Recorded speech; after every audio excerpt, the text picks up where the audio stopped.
Clare Curran, question number 12. Thank you, Mr Speaker. My question is to the Minister of Finance. Does he stand by his statement to the Otago Daily Times on the 21st of April 2012 that he was not aware of KiwiRail's decision to sell off the Dunedin Hillside workshop prior to the announcement? The Honourable Bill English. Mr Speaker, yes, I do. I understand that my office was notified later in the day before the announcement.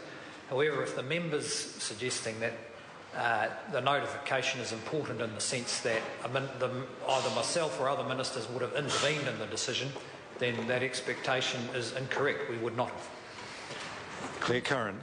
Is he aware of the no surprises policy outlined in the owner's expectations manual for state-owned enterprises, which states that, quote, under the no surprises policy, shareholding ministers expect to be informed well in advance of any material or significant events, end quote. If so, given that the sale of Hillside is a significant event, how can he not have known that KiwiRail was planning to sell up?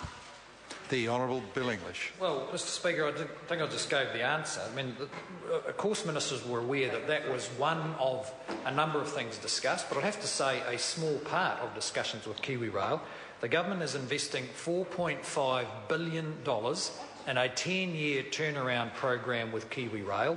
We expect the board of KiwiRail to make sensible operational decisions to back up the investment of $4.5 billion in turning around KiwiRail. We don't expect to be part of every single decision involved. Clare Curran.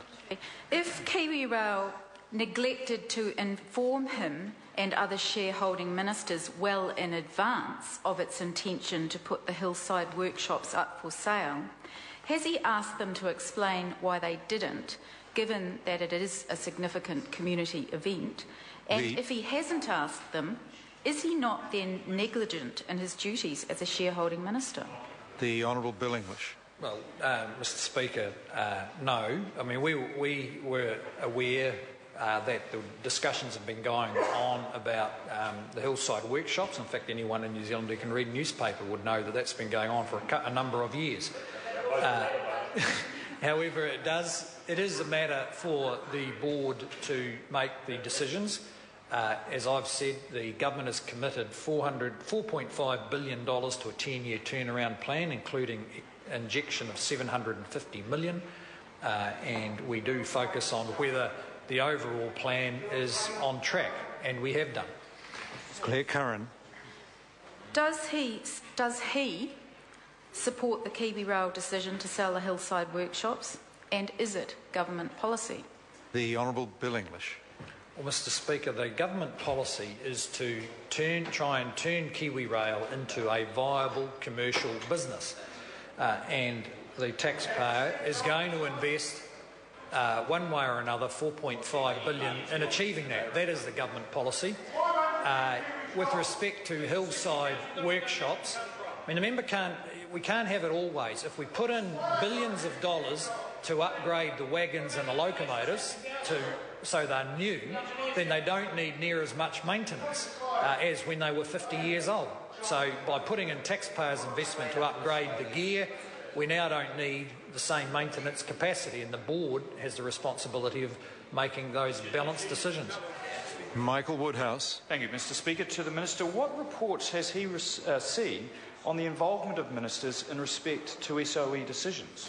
The Honourable Bill English. Well, Mr Speaker, the House might not be surprised to hear that an acting Minister of Finance stating, quote, as a matter of policy, the Minister of Finance as a shareholding minister does not intervene in the operational affairs of the SOE. That particular quote was from Trevor Mallard in respect of Air New Zealand. And I think it is a long-standing practice that SOE ministers don't try and run these businesses. Clare Curran. Does not his refusal... Order. Clare Curran. Does not his refusal to intervene in KiwiRail's decision to sell the Hillside workshop and their reluctance to repair the Gisborne to Napier rail line prove that this government doesn't give a damn about regional economic development? The Honourable Bill English. Well, Mr. Speaker, I think that is an extravagant statement. In fact, the government is investing it's an untrue statement, $4.5 billion in KiwiRail, and that is going to enhance the infrastructure right through New Zealand, including in Dunedin.